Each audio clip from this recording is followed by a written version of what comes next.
Hello everyone, I'm just going to go through the homework that I set for you this week, all about the Doppler effect. Now, part of the homework was to read some of the words and the examples, and in this case, example 1 is quite a useful one. So we'll just start with looking at example 1 together, and then we'll go through some of the questions. So example 1, a police car's siren gives out a note of wavelength 0.2 meters when it's stationary. The car drives towards you at 17 meters per second. What's the wavelength of the sound that reaches your ear? So the first thing is the delta lambda over lambda equals V over C equation, which hopefully you're familiar with. So that tells us that the change in wavelength gives you a value of 0.01 meters. But the new wavelength, you've got to do a final equation to do that, to calculate it. Now, because it's driving towards you, the waves bunch together, so the wavelength gets less. The new wavelength will be smaller than the original one. So that's why in this example, they've put a minus sign just there. So 0.2 minus 0.01, so we have a new wavelength of 0.19 meters. So in this case, they've used the minus sign because it's coming towards you. If we now just quickly look at example 2, so this time the spectrum of light from galaxy M100 has a prominent dark line at a wavelength of 592.2 nanometers. The same spectral line observed in a laboratory on Earth has a wavelength of 589.4 nanometers. How fast is it moving relative to Earth? So again, delta lambda over lambda equals V over C. And the delta lambda you get because you subtract one from the other. And once you've done that, you've got 2.8 nanometers. Now, the trick here is knowing which value to use as lambda. And you get that information from the question, and what you're looking for is in the laboratory, you've got 589.4. So you're always looking for the lab value to make the comparison against.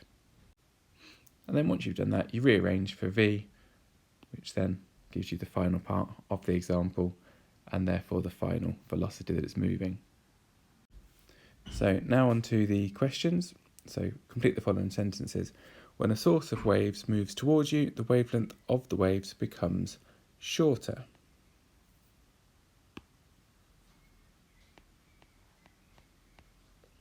Caused by the Doppler effect. This also makes the frequency become higher. So if the waves are getting closer to each other, then the frequency or the pitch will increase.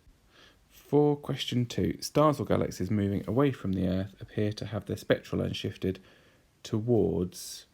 Now if they're moving away, the wavelengths are getting longer, so that means the red wavelengths.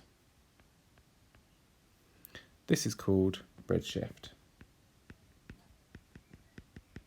A galaxy moving towards us would have a blue shift. Okay, for question 2.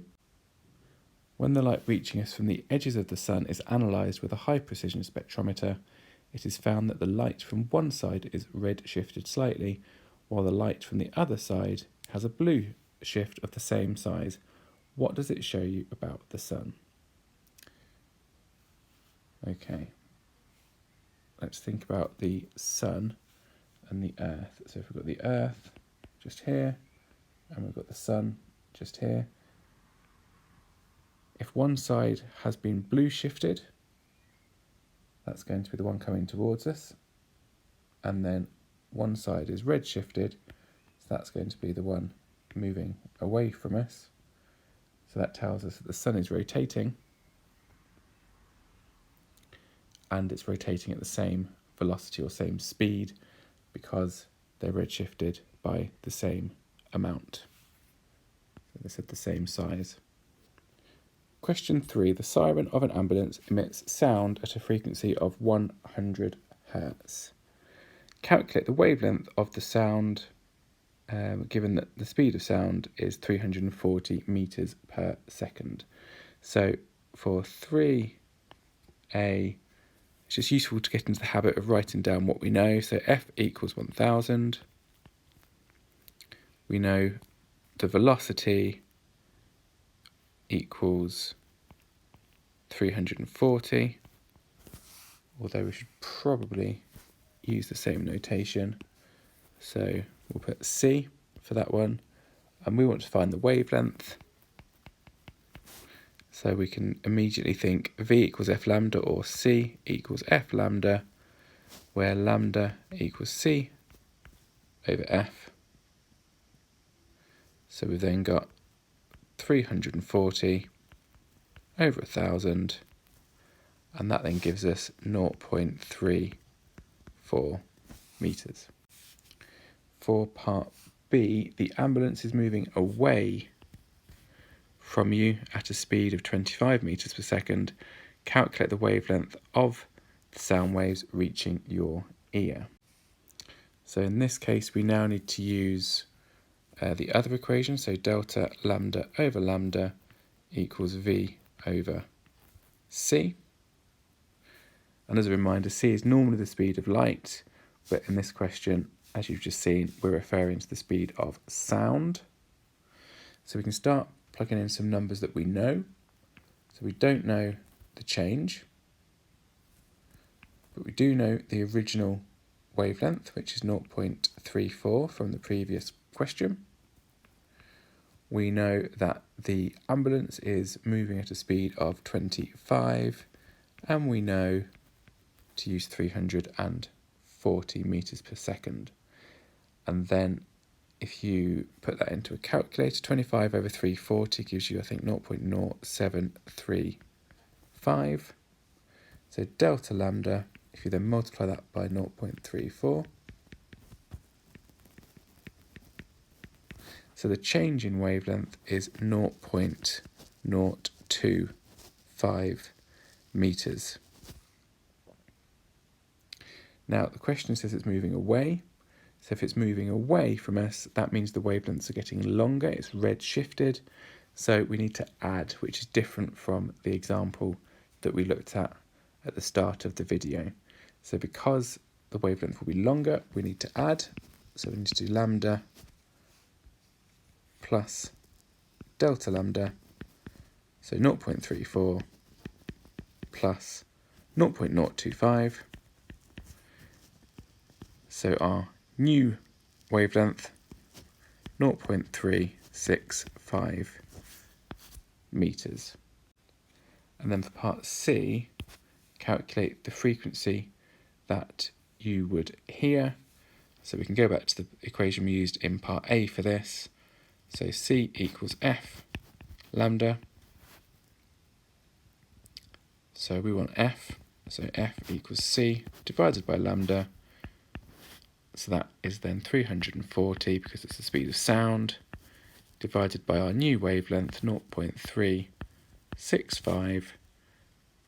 So our frequency comes out at about 932 hertz, big H, little z. On to question 4. The spectrum of a galaxy shows a line in its spectrum with a wavelength of 398.5 nanometers. When the wavelength of the same spectral line is measured in the laboratory, it is 396.8 nanometers. So for part A, calculate the redshift parameter Z for this galaxy. So as a reminder, all we mean by Z is the same as delta lambda over lambda, which equals delta F over F, which equals V over C. So it depends on which of the values that we're given. So as with all these things, let's just write down what we know from the question. So the first thing to do is we have two wavelengths. So we've got the one that's observed, and we need to be clear which one that one is, and that value is 398.5 nanometers. And then we've got the one that it should be, the lab version, and the one we need to use for lambda, and that one is given to us as 396.8 nanometers. So first of all, we want to calculate the redshift, so that's the difference in wavelength. So we can do delta lambda, which then 1 minus the other, so 398.5 minus 396.8, and that then equals 1.7 nanometers. And then we're trying to find Z. So Z equals delta lambda over lambda, because we don't know V or C. So we know 1.7, and we know the original lambda, which is 396.8. Now I could have done nanometers, but they'll cancel through, so in a calculator you can just get away with doing 1.7 divided by 396. So the value for Z gives us 4.28 times 10 to the minus 3. Now, a few of you, from what I've seen, did choose the wrong value down here. You do get a very similar answer, but you won't get the mark, so do just make sure you're using the one that isn't observed. It's the lab value that you need. For part B, calculate the speed with which the galaxy is moving away from us.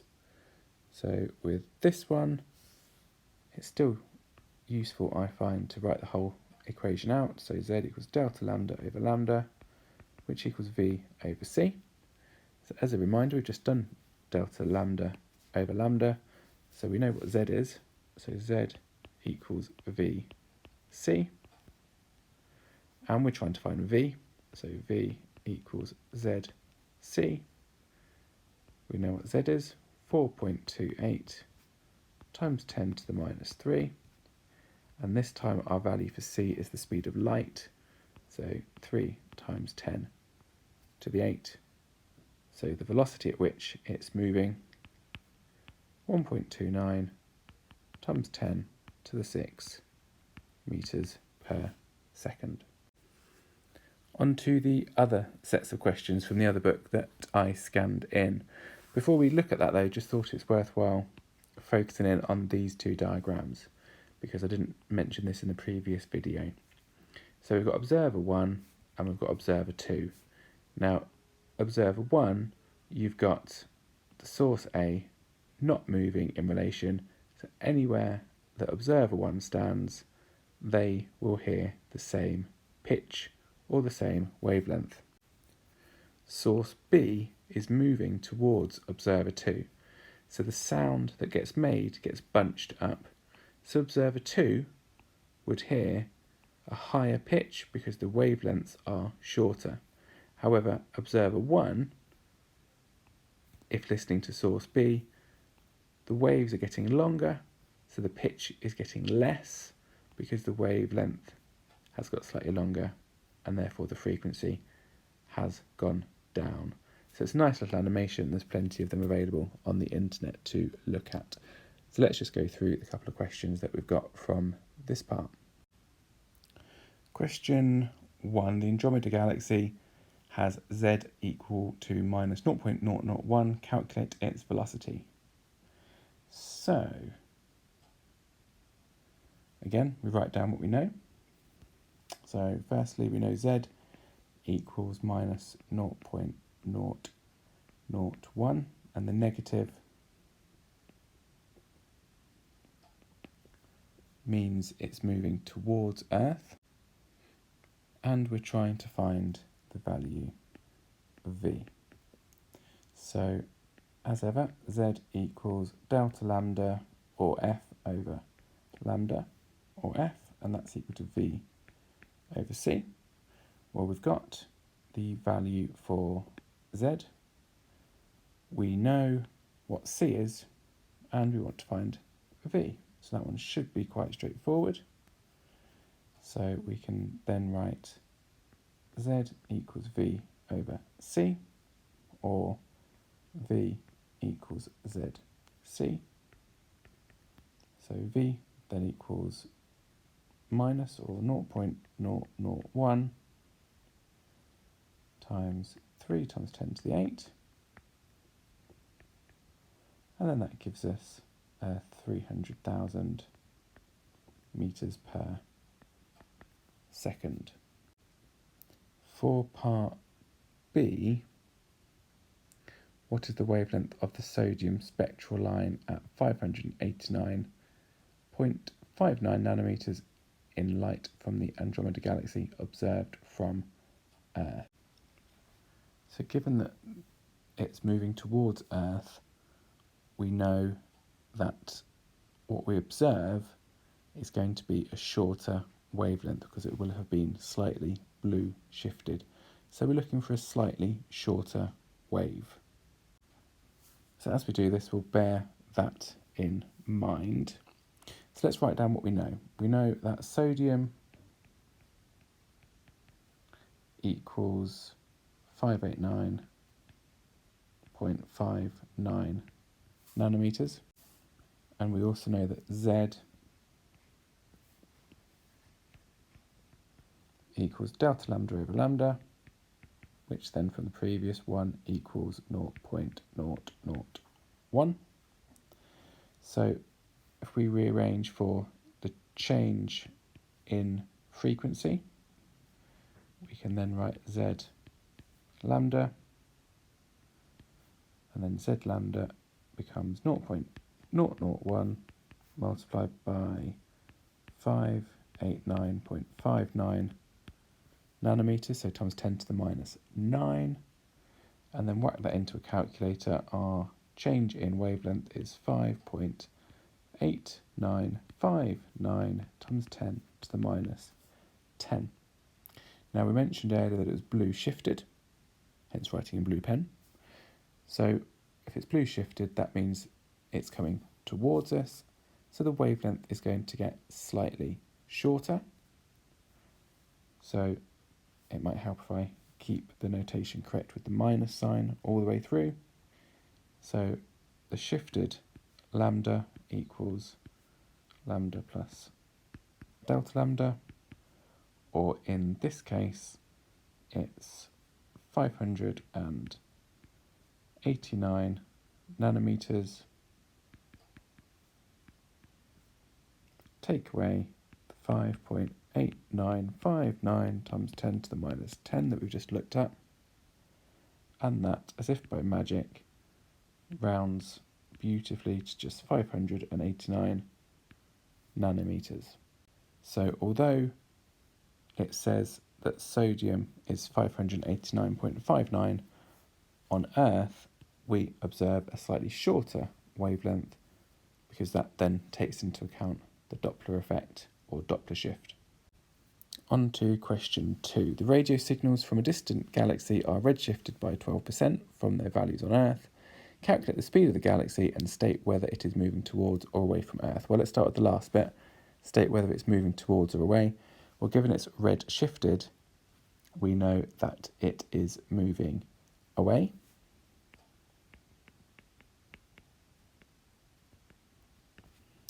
And let's just now think about what that 12% means. So if it's been shifted by 12%, well, that just means Z equals 12% or 0.12, because Z equals delta lambda over lambda, when that also equals V over C. So Z equals delta lambda over lambda, which equals V over C. And we want to find the speed at which it's moving away. So ZC equals V, where Z equals 0.12, and then C is 3 times 10 to the 8. So it's moving away at 3.6 times 10 to the 7 meters per second. On to question 3. The redshift of dark lines in an absorption spectrum from a distant galaxy has Z equal 0.64. So Z equals 0.64. Calculate the speed of recession of the galaxy. So V equals ZC. So this time, very similar to part 2, 0.64 times 3 times 10 to the 8, which then gives us 1.92 times 10 to the 7 metres per second. That brings us to the end. Any problems, let me know.